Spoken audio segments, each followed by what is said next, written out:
On va continuer ce matin dans Luc, Luc chapitre 9, versets 28 à 36, et non 38 à 36. C'est marqué sur vos feuillets. C'est une petite erreur de frappe. Ouais, on ne lit pas à l'envers ce matin, effectivement.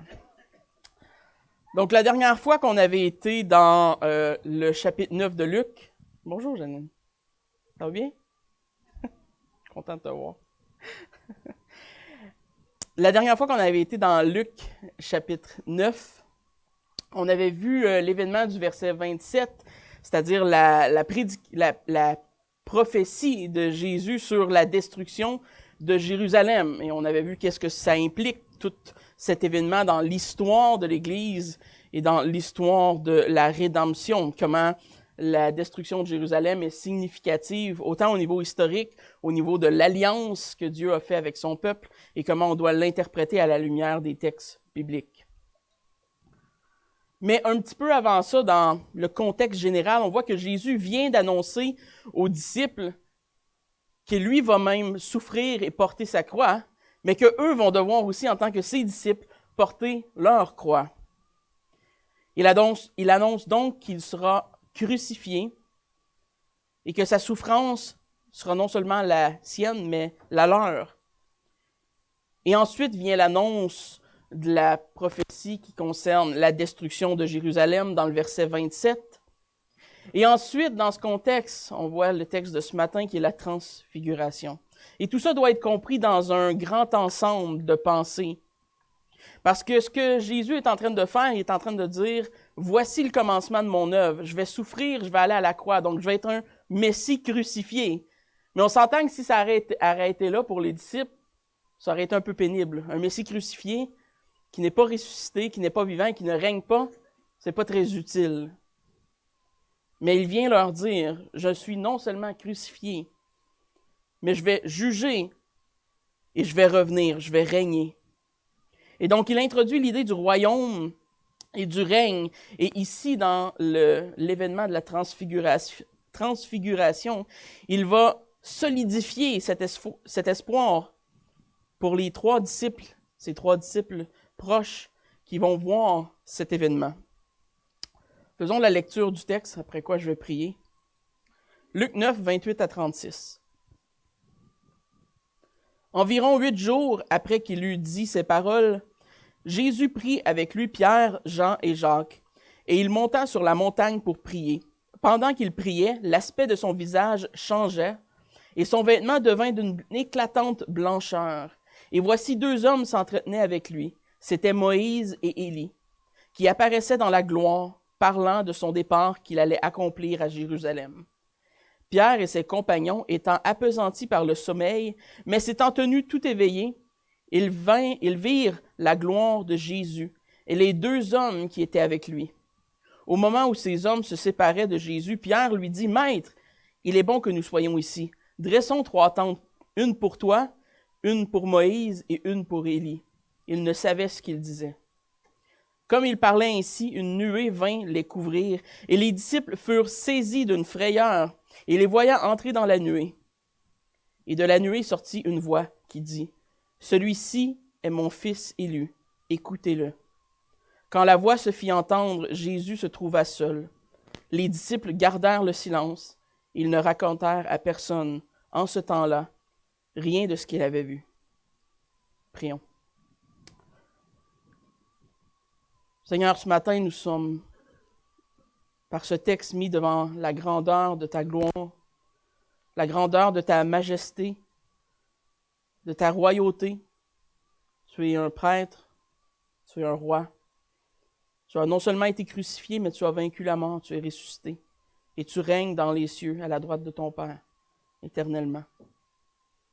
Nous voulons te louer, Seigneur, pour cette œuvre que tu as accomplie parfaitement, cette œuvre de rédemption qui était préparée depuis toute éternité, Seigneur, en ton sein. Nous voulons te louer pour le peuple ici à Actonville. Nous voulons te demander, Seigneur, que ton esprit soit sur nous, pour nous convaincre, pour nous apprendre à observer tout le conseil de ta parole. Merci et amen. Un beau texte, un événement, si on peut dire, spectaculaire. Et on voit que on va aborder le texte ce matin un peu par rapport aux personnages qu'on retrouve dans l'histoire. Et les premiers personnages qui nous sont présentés dans le récit par Luc, ce sont les 3 acolytes, on pourrait les appeler, la garde rapprochée de Jésus, les 3 qui étaient proches de Jésus, Pierre, Jacques et Jean. Ce trio, dans plusieurs situations dans le Nouveau Testament, semble être 3 hommes qui ont été privilégiés par Dieu, 3 hommes qui étaient à être des leaders, des dirigeants des autres disciples. Parce que même parmi les disciples, il y a des dirigeants, il y a des hommes qui vont devoir un peu emboîter le pas en avant de tout le monde. Peut-être la raison qui explique pourquoi Jésus les prend eux à part. Le texte ne nous le spécifie pas, donc on s'abstient de faire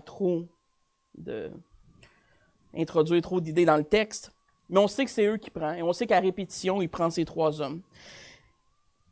C'est les 3 mêmes hommes, d'ailleurs, que dans le jardin de Gethsémani. Et on voit ici déjà un contraste entre les montagnes glorieuses et le jardin d'agonie. Et vous savez, il y a des thèmes qui reviennent souvent dans la Bible, et la montagne est un thème qui revient incroyablement souvent. Charles Spurgeon, concernant les 3 disciples choisis, dit ceci. Les 3 furent élus parmi les élus et privilégiés pour voir ce que personne d'autre dans le monde entier ne pouvait voir. Sans aucun doute, notre Seigneur avait ses raisons pour ses choix. Les 3 mêmes virent l'agonie dans le jardin. Peut-être cette première vision était-elle nécessaire pour soutenir leur foi sous la seconde. Peut-être que c'était nécessaire qu'ils voient la gloire de Dieu en Christ à ce moment-là pour soutenir ce qui allait se passer au jardin de Gethsémani. Et donc, il y a définitivement un contraste dès le début entre la transfiguration et la crucifixion de Christ, entre la gloire à venir et la souffrance présente. Davies et Allison, qui sont des commentateurs contemporains, disent ceci. Le récit de la transfiguration a en quelque sorte un jumeau remarquable dans le récit de l'exécution de Jésus. Dans l'un, une épiphanie privée à Jésus, un Jésus exalté, vêtu de vêtements scintillants, se dresse sur une haute montagne et est accompagné de 2 géants spirituels d'autrefois. Tout est lumière. Et dans l'autre, un spectacle public, un Jésus humilié dont les vêtements lui sont arrachés et séparés, est suspendu à une croix et accompagné de 2 criminels notoires. Tout est ténèbres. Il existe un contraste très clair entre ce qui est arrivé dans le jardin, la vie terrestre et le ministère terrestre de Jésus, et ce que l'on voit à la transfiguration, qui est la gloire de Christ, qui nous est partiellement, pas à nous par l'entremise du témoignage, mais oculairement par ces 3 témoins. Et ce qu'on peut en comprendre très facilement en commençant ce matin, c'est que pour un moment, sur cette terre, même la gloire de Dieu en Christ était cachée. Il devait subir l'humiliation jusqu'à la croix, le Nouveau Testament nous dit. Il devait être pleinement humilié. Mais il nous promet aussi que lorsqu'il reviendra un jour, sa gloire sera manifestée. Et ce sera le monde qui sera humilié. Et la transfiguration est une figure de cette promesse que les 3 apôtres ont pu voir de leurs yeux. Et comme je disais, comme j'avais commencé un peu à mentionner, le fait que c'est sur une montagne est très significatif. Dans l'histoire de la rédemption, on voit souvent les montagnes servant comme lieu de révélation divine. On n'a qu'à penser au temple qui était bâti sur une montagne. On n'a qu'à penser aux 10 commandements qui sont donnés sur le mont Sinaï. On a à penser à Baal et ses prophètes et qui sont rencontrés par Élie sur une montagne. Beaucoup de révélations divines se passent sur des montagnes. Les montagnes sont comme une image qui est donnée à l'homme du plus haut point existant entre l'homme et Dieu, son créateur. C'est comme un point de rencontre. Moïse sur le mont Sinaï, Élie sur le mont Carmel. Et ici, une autre sainte montagne.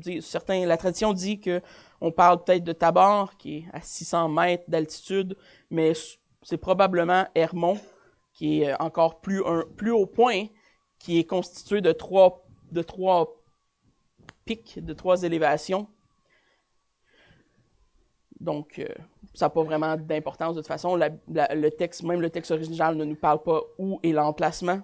L'emplacement a peu d'importance. L'idée est que la Sainte Montagne, le point d'élévation, le point où Dieu communique avec l'homme, c'est le point terrestre qui rapproche l'homme de Dieu. Évidemment, c'est une image, c'est une métaphore, c'est une façon d'imager quelque chose. L'homme ne s'approche pas physiquement de Dieu quand il monte la montagne, nécessairement. On comprend là, l'image. Donc Pierre, Jacques et Jean sont choisis par Jésus pour être rien d'autre que des témoins de la révélation divine, de la gloire de Jésus qui va se faire au travers de la transfiguration. Dans le texte qu'on a lu ce matin, que notre frère a lu, je vais le relire, 2 Pierre 1, 16 à 18. Ce n'est pas en effet en suivant des fables habilement conçues que nous avons fait connaître la puissance et l'avènement de notre Seigneur Jésus-Christ, mais c'est comme ayant vu sa majesté de nos propres yeux. C'est une référence à la transfiguration. Car il a reçu de Dieu le Père honneur et gloire, et quand la gloire magnifique lui fit entendre une voix qui disait « Celui-ci est mon Fils bien-aimé, en qui j'ai mis toute mon affection. » Et nous avons entendu cette voix venant du ciel lorsque nous étions avec lui sur la Sainte Montagne. Et dans 1 Jean 1, versets 1 à 3, 1 Jean 1, 1 à 3, ce qui était dès le commencement, ce que nous avons entendu, ce que nous avons vu de nos yeux, ce que nous avons contemplé, et que nos mains ont touché concernant la parole de vie, et la vie a été manifestée. Et nous l'avons vue, et nous lui en rendons témoignage, et nous vous annonçons la vie éternelle qui était auprès du Père, et qui nous a été manifestée. Ce que nous avons vu et entendu, nous vous l'annonçons à vous aussi, afin que vous aussi vous soyez en communion avec nous. Or, notre communion est avec le Père et avec son Fils Jésus-Christ. Vous savez, la bonne nouvelle ce matin, c'est qu'on pourrait être incrédule. Beaucoup de gens nous disent « Ah, la Bible, ça a été écrit par des hommes, c'est pas vraiment vrai. » On pourrait avoir une foule de raisons de ne pas croire. Mais si par la foi, on accepte le témoignage de ces hommes, nous sommes, par leur témoignage, en communion avec Christ et en communion avec cet événement. On n'a pas vu de nos propres yeux, mais la parole de Dieu nous atteste que ces hommes, eux, ont vu. Ils nous attestent que Christ est le Fils de Dieu.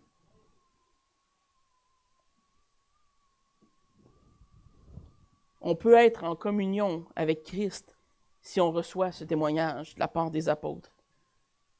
Et Jean nous rappelle dans ce passage que par la foi, on prend part à cette assurance, puisque l'important n'est pas d'avoir vu, mais d'avoir cru. Et de la façon qu'on croit, évidemment c'est par la foi qui nous a imputés, mais on croit que ces témoignages sont vrais et que ces hommes ont vraiment vu Christ glorifié. Certains chrétiens cherchent constamment à avoir de nouvelles révélations. Mais vous savez, ce qui est important dans la vie du chrétien, c'est pas l'expérience qu'on peut vivre en tant que chrétien, c'est ce qu'on croit. On peut vivre bien des choses, mais si ce qu'on croit n'est pas la vérité, tout ce qu'on va vivre n'a aucune importance. Ça peut être bien le fun, ça peut être bien excitant, mais si c'est pas vrai, ce ne sont que des sentiments et des émotions qui sont vaines, qui sont vides. Et donc ces 3 témoins oculaires sont pour nous une source d'assurance et de témoignage que Christ est celui qui dit être. Le deuxième personnage, évidemment, qu'on rencontre, c'est Jésus lui-même. Et la description de l'événement est intéressante. Dans Luc 9, 29, ça dit « Pendant qu'il priait, l'aspect de son visage change et son vêtement devint d'une éclatante blancheur. » Dans Matthieu 17, 2, il fut transfiguré devant eux, son visage resplendit comme le soleil, et ses vêtements devinrent blancs comme la lumière. Dans Marc 9, 3, Ses vêtements devinrent resplendissants, et d'une telle blancheur qu'il n'y a pas de foulon sur la terre qui puisse blanchir ainsi.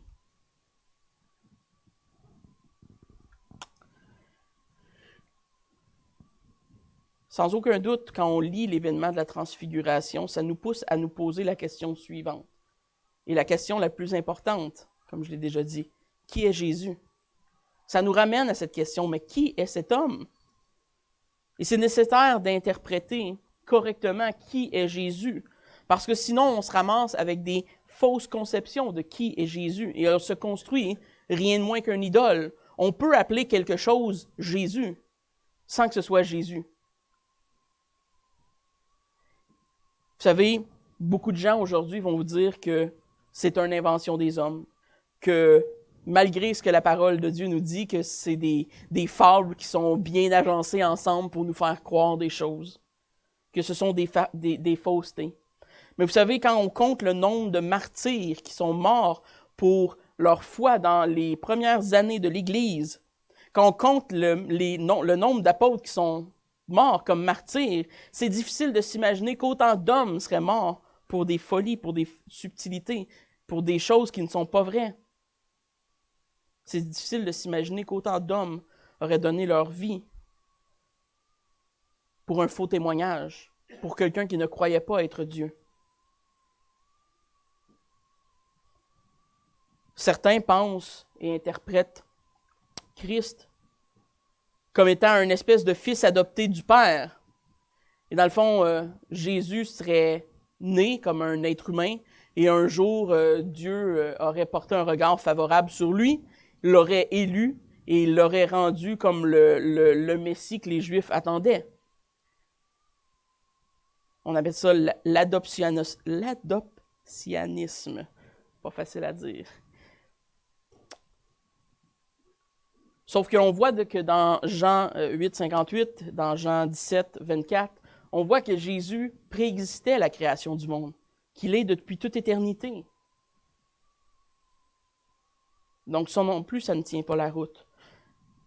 Bien des sectes aujourd'hui, bien des mouvements, l'arménianisme, les témoins de Jéhovah, les saints des derniers jours, /mormons, croient que Jésus est une créature angélique élevée, croient qu'il est créé de Dieu, qu'il est, quand les textes nous disent qu'il est le premier fruit de la création, il interprète ça de façon très littérale pour essayer de faire dire que Dieu a créé Jésus et qu'il est dans ce sens juste son fils, mais en dessous de lui. Mais jamais le Nouveau Testament parle de Jésus comme étant créé. Quand il parle de Jésus comme étant le premier fruit de la création, il parle de lui dans une position d'honneur. Le premier fruit dans le sens qu'il est le premier à être mort et ressuscité d'entre nous. Comme ça, il nous est un gage pour la résurrection de nos propres âmes. Et c'est dans ce sens qu'il était un premier fruit, pas dans le sens qu'il a été créé. Donc, l'orthodoxie chrétienne, ce que l'on retrouve dans notre confession de foi, ce que l'on retrouve dans la plupart des grands catéchismes historiques, c'est que le Fils de Dieu est éternel. Et c'est la position orthodoxe chrétienne. Le Fils de Dieu est éternel, engendré de toute éternité, non pas créé. Il est Dieu et il a une relation filière avec le Père depuis toute éternité. Jamais il n'a été créé. La transfiguration manifeste la divinité de Christ pour solidifier cette idée. Et pour solidifier l'idée aussi de son règne qui vient d'être annoncé par l'annonce de la destruction de Jérusalem. Mais vous remarquez, ce qui est très intéressant, et on va pousser le parallèle plus loin tantôt. Ce qui est très intéressant, c'est qu'au travers de la transfiguration, la lumière vient de Christ. C'est pas une lumière qui est extérieure à lui, elle provient de lui. Il est la source de ce brillement, de cet éclat. Ce n'est pas ici un changement de nature. Christ n'est pas comme changé complètement de nature par la transfiguration. Les textes qui sont employés, métamorphose ou transfiguration, transformation, nous proposent que Christ, pour un moment, a revêtu sa gloire divine. et a laissé entrevoir une partie, du moins, de sa gloire à ses hommes. La transfiguration, littéralement, veut dire de transformer quelque chose en plus beau ou de l'élever en stature.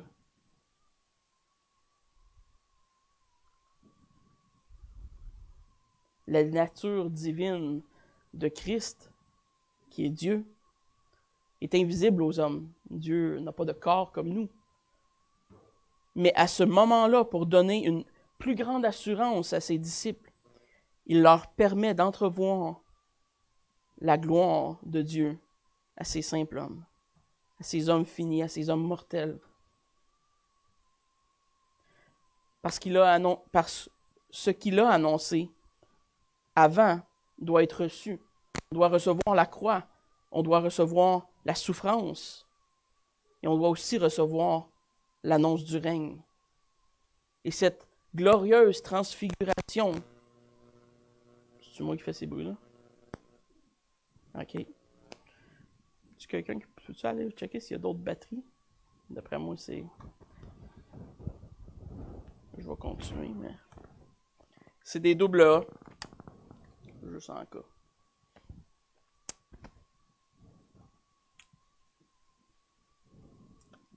Concernant l'éclat de sa divinité, dans le fameux texte de 2 Pierre 1, 16 à 18 que Georges a lu et que moi j'ai lu,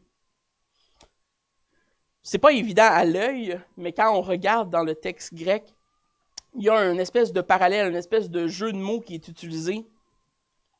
Quand il nous est dit que les apôtres attestent avoir vu sa majesté, parlant de Christ, qu'il a reçu de sa gloire, de la gloire magnifique. Christ a reçu sa gloire de la gloire magnifique. C'est une référence à Dieu lui-même. Le concile de Nicée utilise l'expression qu'on lit souvent « lumière de lumière » pour expliquer la... J'ai plus de pantoute, hein? Oui? OK. J'ai l'impression que je vous parle des fois. Pour expliquer la procession du Fils, lumière de lumière, le Fils procède du Père. De la même essence que le Père, Jésus procède du Père dans le sens où sa gloire et la gloire du Père est la même essence, parce qu'ils sont un. Et sa gloire vient de ce qu'il est, pareil comme le Père. Et ça, c'est la confession orthodoxe de l'Église au travers de l'histoire du christianisme.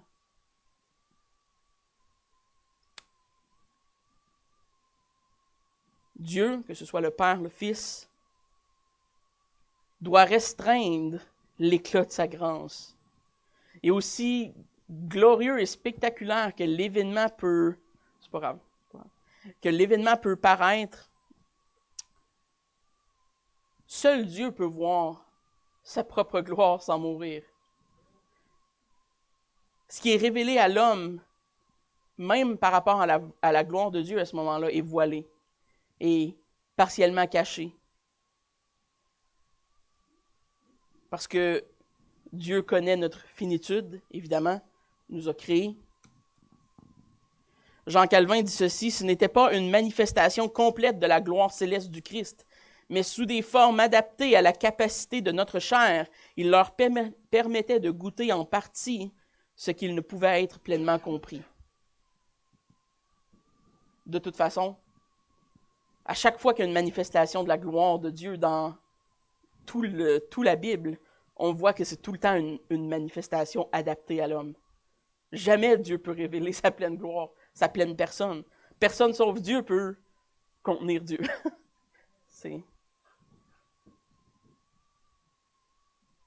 Et ce Dieu est venu à nous dans une forme humaine.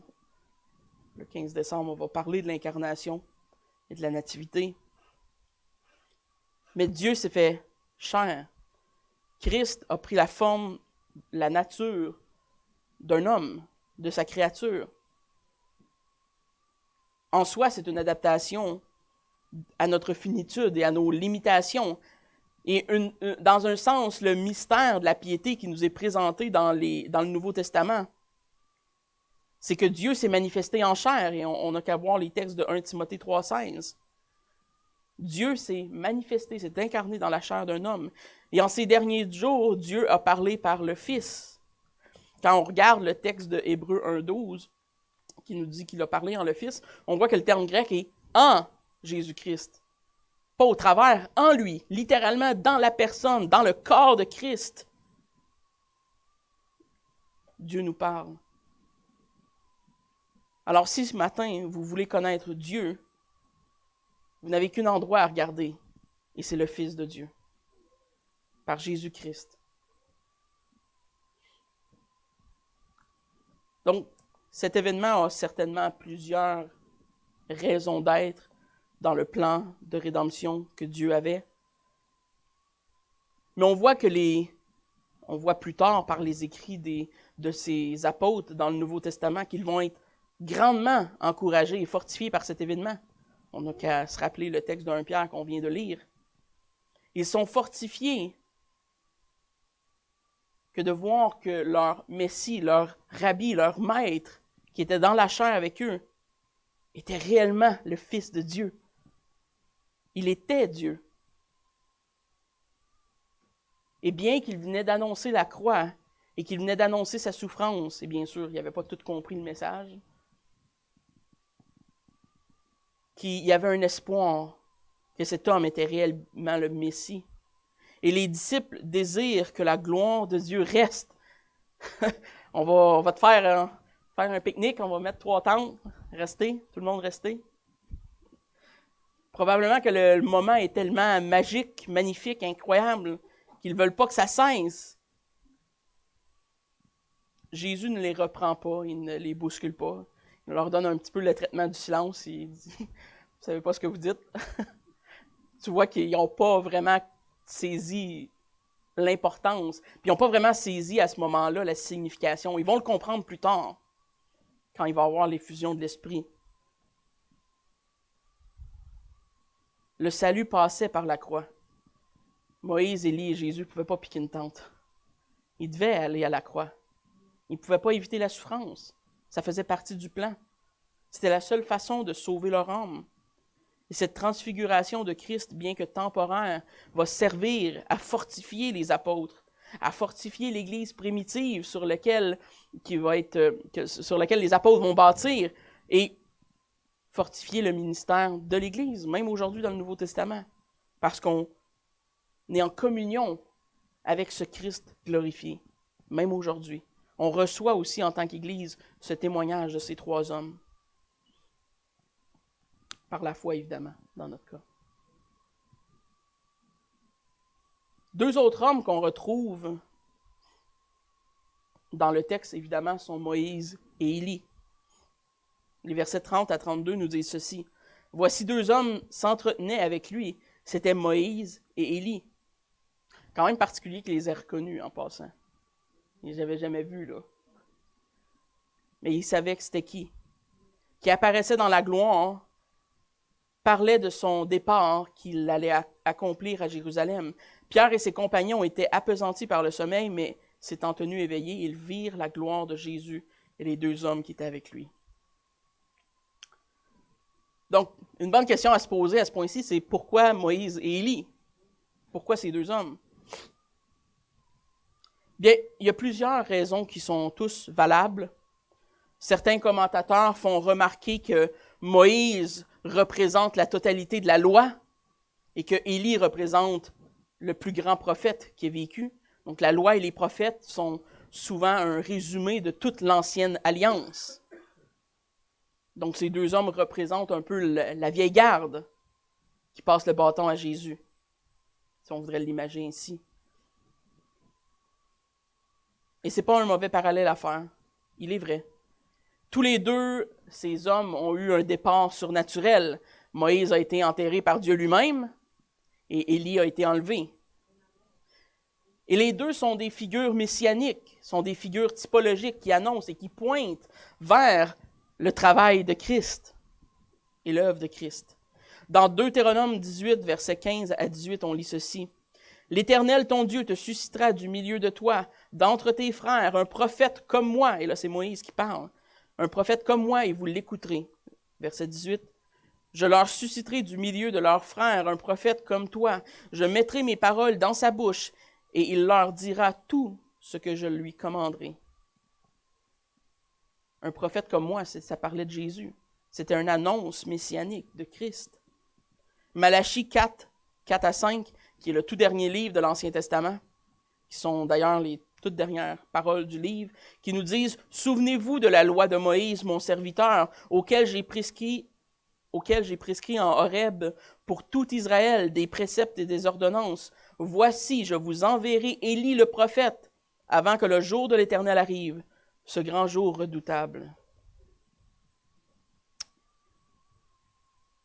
Il y a plusieurs parallèles qui nous sont possibles de voir entre Jésus, Moïse et Élie. Mais je crois qu'aucun de ces parallèles ne sont plus évidents dans le texte que celui du thème de la brillance ou de l'éclat. Et on n'a qu'à penser à Moïse sur la montagne de Sinaï quand il vient de recevoir les 10 commandements gravés par le doigt de Dieu. Il n'y a pas un doigt littéral. C'est figuratif, ça aussi. Dans Exode 34, 29 à 30, on lit ceci. « Moïse descendu de la montagne de Sinaï, montagne encore, ayant les 2 tables du témoignage dans sa main. En descendant de la montagne, il ne savait pas que la peau de son visage rayonnait, brillait, parce qu'il avait parlé avec l'Éternel. Aaron et tous les enfants d'Israël regardèrent Moïse, et voici la peau de son visage rayonnait, et ils craignaient de s'approcher de lui. »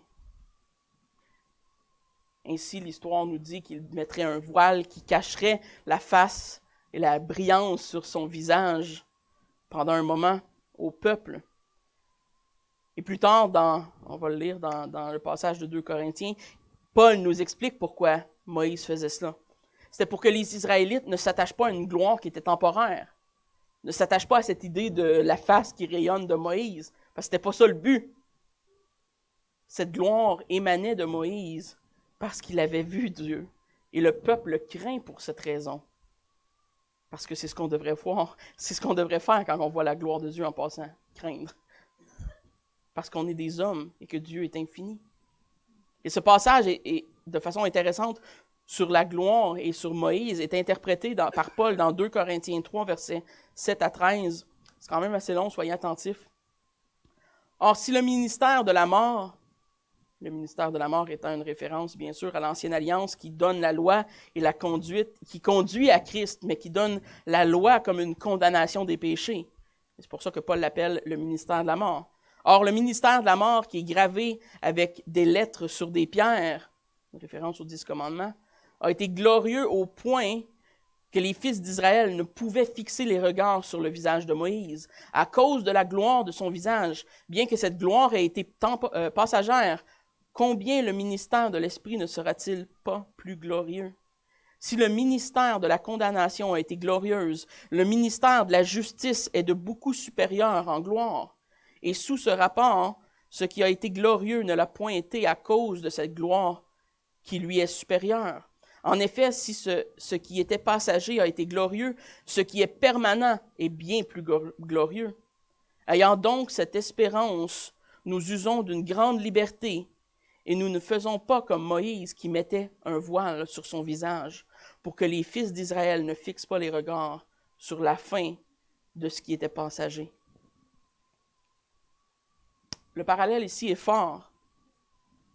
Paul nous interprète la gloire passagère de l'ancienne alliance et celle permanente de la nouvelle alliance qui est conclue en Jésus-Christ.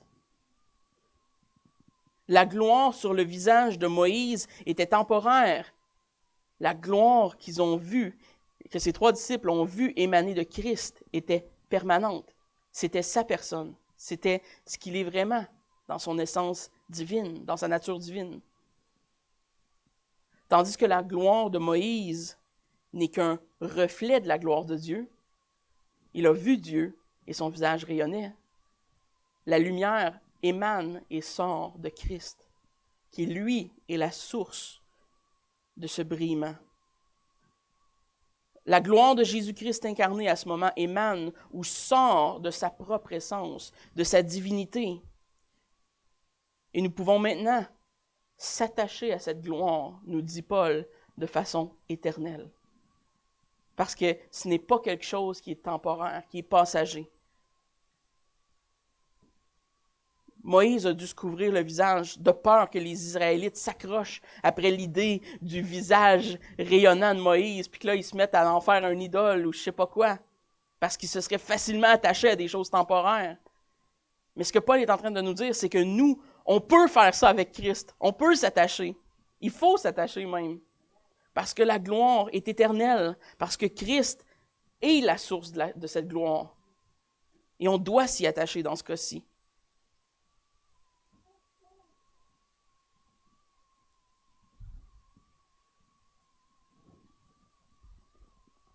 C'est sûr que pendant ce temps d'Exode, où Moïse descend avec les tablettes de la loi, le visage rayonnant, ils ont eu une crainte. Et c'était un moment très glorieux de l'Ancien Testament, de l'Ancienne Alliance.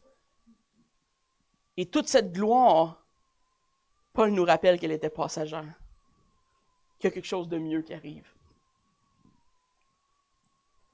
Cette scène avec ces deux hommes de l'Ancienne Alliance, je crois, a pour but de nous rappeler les plus glorieuses épopées de l'Ancien Testament. Qu'est-ce qu'il y a de plus glorieux dans l'Ancien Testament que l'Exode avec Moïse, les 10 commandements qui sont donnés au mont Sinaï, Baal au mont Carmel avec le prophète Élie et le feu qui descend du ciel. Et il veut mettre ces événements et ces hommes qui représentent l'Ancienne Alliance en contraste avec l'annonce d'une gloire supérieure, d'une gloire encore meilleure. La terminologie grecque originale fait d'ailleurs allusion à l'Exode, particulièrement au mont Sinaï. Il y a le parallèle entre la face de Moïse qui brillait et la personne de Christ qui brille. On le voit aussi avec la nuée sur Sinaï, quand Dieu parle à Moïse, et la nuée qui vient couvrir ces hommes au moment de la transfiguration. Il y a un paquet de parallèles.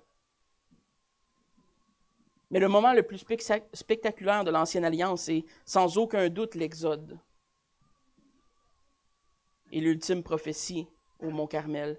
Jésus s'apprête à faire un plus grand exode, à faire l'exode de tous les exodes, l'exode final. Et toute la gloire de l'Ancien Testament qui est contenue à l'intérieur de la loi et des prophètes de Moïse et d'Élie est figurativement et littéralement éclipsée par la gloire de Christ. Ce que Christ s'apprête à faire est infiniment plus glorieux que tout ce qu'il y avait dans l'Ancienne Alliance. Et ce qui était dans l'Ancienne Alliance était utile. C'était un type. C'était un type de ce qui allait être fait par Christ à la croix. C'était un type de la vraie gloire à venir. L'exode d'Égypte est un type, est un ombre de la vraie exode. Puis qu'est-ce qu'elle est, la vraie exode? C'est que Christ nous libère de la mort. C'est pas juste une libération d'Égypte. On est libéré de la mort.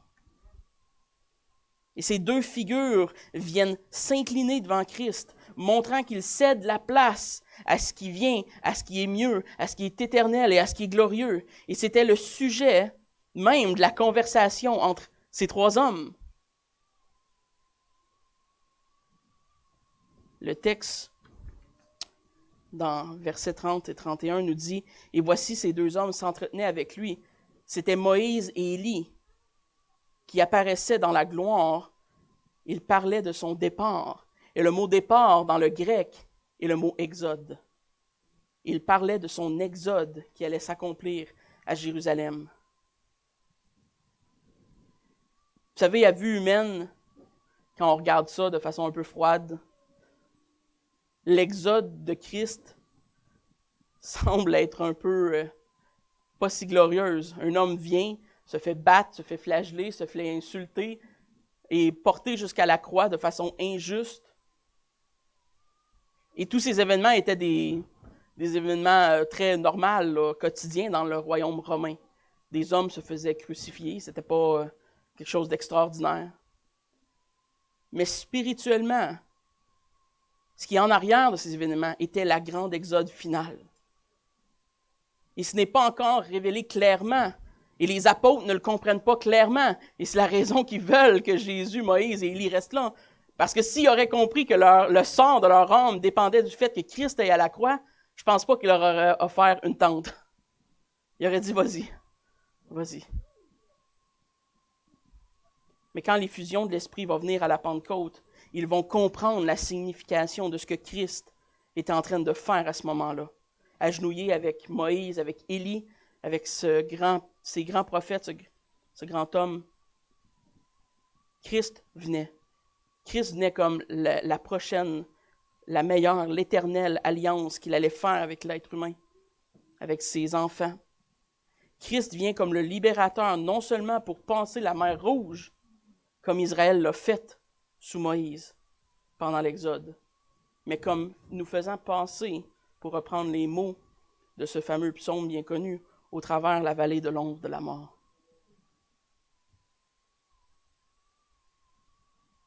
Et bien que les disciples ne comprenaient probablement pas encore bien ce qu'ils voyaient devant eux, ils comprenaient assez pour ne pas vouloir partir. Jésus leur donne, comme je l'ai dit tantôt, le traitement du silence n'en fait aucun cas. Il fait juste dire, vous ne comprenez pas. Et c'est vrai, ils ne comprenaient pas à ce point-là. Mais ils avaient devant eux non seulement la manifestation de la gloire de Christ, qui était manifestée dans sa chair, pour leur démontrer l'assurance qu'il était Dieu.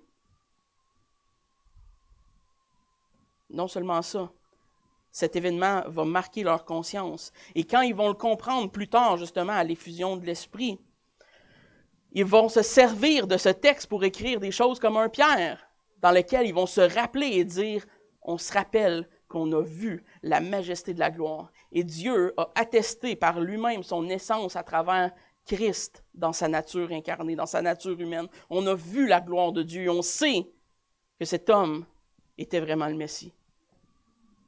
Et par 2 fois, on va voir cette chose. On va voir cette même phrase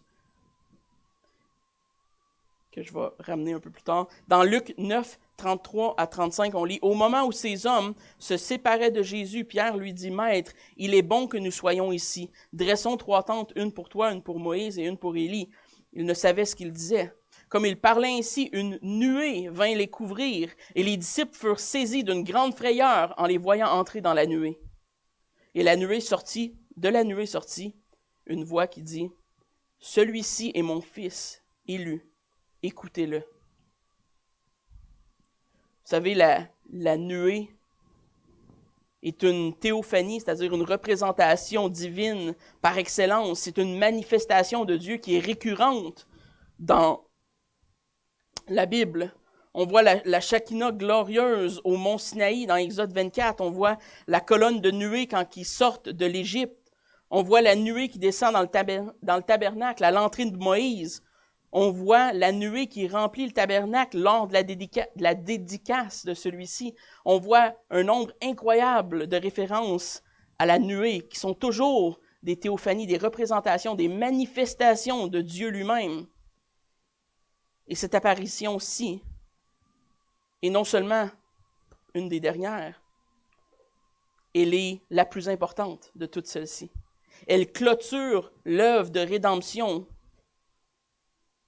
sur tout ce que Dieu dit à travers cette nuée.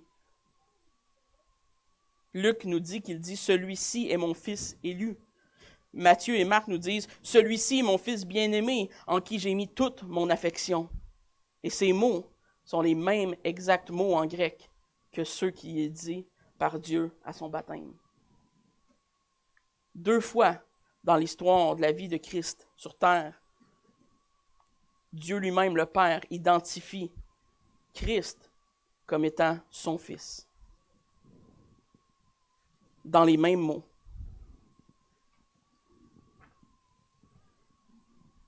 De façon très rapide, cette déclaration se rapporte aussi également à des textes de l'Ancien Testament, entre autres Ésaïe 42, 1, qui nous parle du serviteur souffrant de l'Éternel.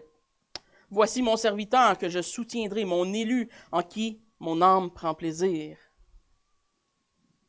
Et aussi une référence au Messie régnant de l'Éternel dans le psaume 2, 7 À 8, l'Éternel m'a dit, tu es mon fils, je t'ai engendré aujourd'hui. Demande-moi et je te donnerai les nations pour héritage, les extrémités de la terre pour possession.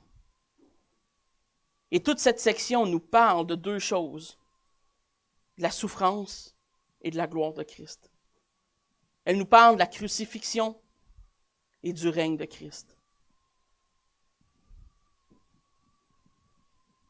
Et en bref, tous les évangiles résument la phrase de Dieu en ceci. Écoutez-le. Des paroles très simples, deux mots, brefs, mais qui disent absolument tout. Jésus est la parole de Dieu. Il est lui-même parole de Dieu faite chair. Souvenons-nous ce que dit le prophète. Dans Actes 3, 22 à 23, Moïse a dit, « Le Seigneur, votre Dieu, vous suscitera d'entre vos frères un prophète comme moi. Vous l'écouterez dans tout ce qu'il vous dira. Et quiconque n'écoutera pas ce prophète sera exterminé du milieu du peuple. » C'est une référence au texte qu'on vient de lire dans Deutéronome un peu plus tôt. Christ est cette épée, nous dit le Nouveau Testament, cette épée à deux tranchants qui juge tous les hommes. Et Dieu juge selon les mêmes standards. On peut dire qu'on est des bonnes personnes, on peut faire à semblant qu'on est des bonnes personnes, mais ça ne change rien. Les standards sont ceux que Dieu a donnés. Et si on ne rencontre pas ces standards, on est coupable devant la loi et on est coupable devant Dieu. Et ce qui nous attend, ce n'est pas la gloire, mais l'enfer éternel. Et le seul moyen de se sortir de ce pétrin comme étant des pécheurs, c'est de reconnaître, de se repentir et de reconnaître que nous sommes pécheurs et que nous avons besoin de ce Dieu fait chair, de ce Sauveur et de ce Seigneur qu'est Christ. En passant, ce n'est pas ici une référence dans Acte 3 à l'Église qui aurait l'autorité de l'épée, comme ça a été historiquement promulgué et cru. C'est une référence directe au jugement de Dieu par lui-même, par l'entremise de Christ. C'est Christ qui va juger les hommes. L'Église n'a plus ce pouvoir, comme Israël l'avait, de civilement juger les hommes et les mettre à mort. Parenthèse quand même assez importante. Jean 12, 48 nous dit « Celui qui me rejette et qui ne reçoit pas mes paroles a son juge. » La parole que j'ai annoncée, c'est elle qu'il jugera au dernier jour. Vous savez, on n'a pas besoin de juger les pécheurs. Et parfois, je pense qu'en tant que chrétien, on fait cette erreur. On regarde les gens à l'extérieur, on regarde la culture dans laquelle on le vit, et on juge les gens, on se dit ah, « ça n'a pas d'allure ». Et c'est vrai que ça n'a pas d'allure. C'est vrai que selon les standards de Dieu, ça devrait être différent. Mais l'homme est pécheur, l'homme est corrompu, et l'homme a besoin de Christ. Et l'homme sans Christ ressemble à ce qu'on voit aujourd'hui dans le monde. La déchéance, des idéologies qui sont complètement contraires à la vie que Christ nous donne. Le péché, la mort, la souffrance, la pauvreté, la maladie physique. Toutes ces choses sont des conséquences du péché. Et Dieu n'a pas créé le péché, c'est l'homme qui a péché. On est prompt à vouloir blâmer Dieu pour toutes les souffrances du monde, mais l'homme est à la cause de ces souffrances qui existent dans le monde. Et Dieu nous a donné une solution, il nous a donné le Fils de Dieu, il nous a donné Christ. Et on le rejette pareil.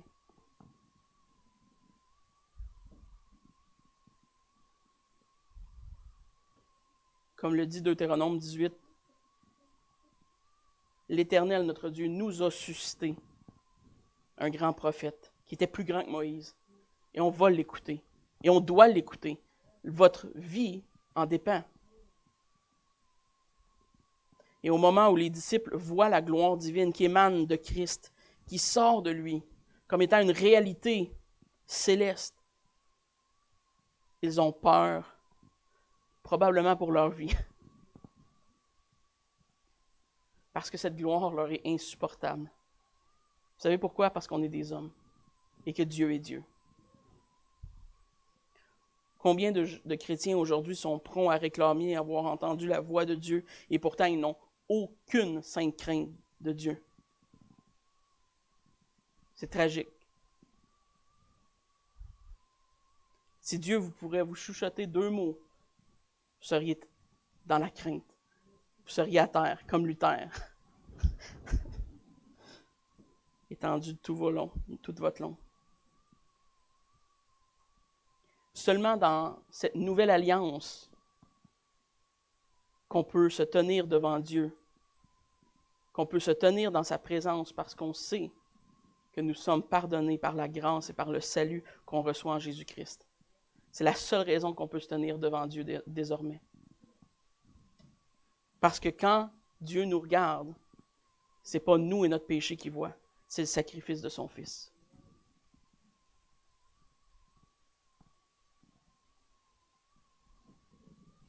Béni soit Dieu qui nous donne un médiateur dans sa miséricorde.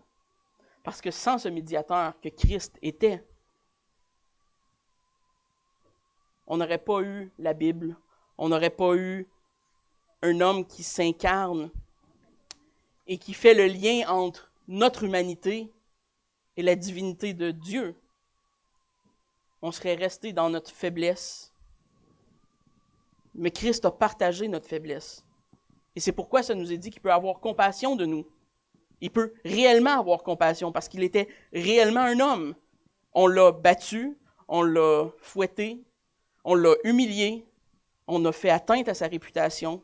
Il a vécu dans une pauvreté probablement abjecte toute sa vie. Christ n'est pas un Dieu qui ne peut pas comprendre ce que nous vivons dans les moments les plus terribles de notre vie. Et Jésus leur permet de voir cette scène, de voir la gloire de façon même partielle des choses à venir. Et ce Messie, ce rabbin, ce maître, qui est un homme probablement pauvre et pas très beau, qu'il suivait depuis probablement des mois, peut-être qu'ils sont en train de réaliser, oh, c'est pas juste un bon gars, c'est pas juste un bon maître, il y a quelque chose de plus. Et là viendra l'effusion de l'Esprit à la Pentecôte. Ils vont comprendre pleinement l'image de ce qu'ils ont vécu. Et ils vont goûter à une partie de Dieu. Dieu n'est pas loin de sa création. Dieu n'est pas loin de l'homme. Et bien qu'on soit minuscule à côté de l'infinie grandeur, l'infinie puissance de Dieu, Dieu porte quand même attention à chacune de ses créations, à chacun de ses enfants. Et Jésus, cet homme incarné, se tient entre les deux pour nous permettre de goûter à cette gloire divine. Je vais terminer avec ça parce que je m'étends déjà. La scène de la transfiguration est glorieuse. Et avec tous ces rappels typologiques, avec toutes ces allusions au texte de l'Ancien Testament, avec tout l'éclat et la splendeur, le spectaculaire qui entoure l'événement, ça nous rappelle premièrement que Jésus-Christ est Dieu. Qu'il est celui qui est annoncé dans l'Ancien Testament, qui est le médiateur entre les hommes et Dieu, qu'il est ce serviteur souffrant, mais qu'il est aussi ce roi qui règne, et que son œuvre est de beaucoup supérieure à ce que tous les prophètes avaient fait dans l'Ancien Testament. Et ce qu'il vient achever à la croix par la résurrection et son ascension auprès du Père est un gage, est un témoignage de ce qu'il nous attend nous-mêmes, parce qu'il nous a rachetés au travers de cette œuvre. Et ce témoignage que l'on reçoit par la foi aujourd'hui nous rappelle que Christ est celui qu'on doit écouter. Écoutez-le, celui-ci est mon Fils. Qu'on doit écouter la parole faite chair, et que sa révélation qui nous est transmise par la Bible est tout ce que nous avons besoin pour vivre sur terre. Prions.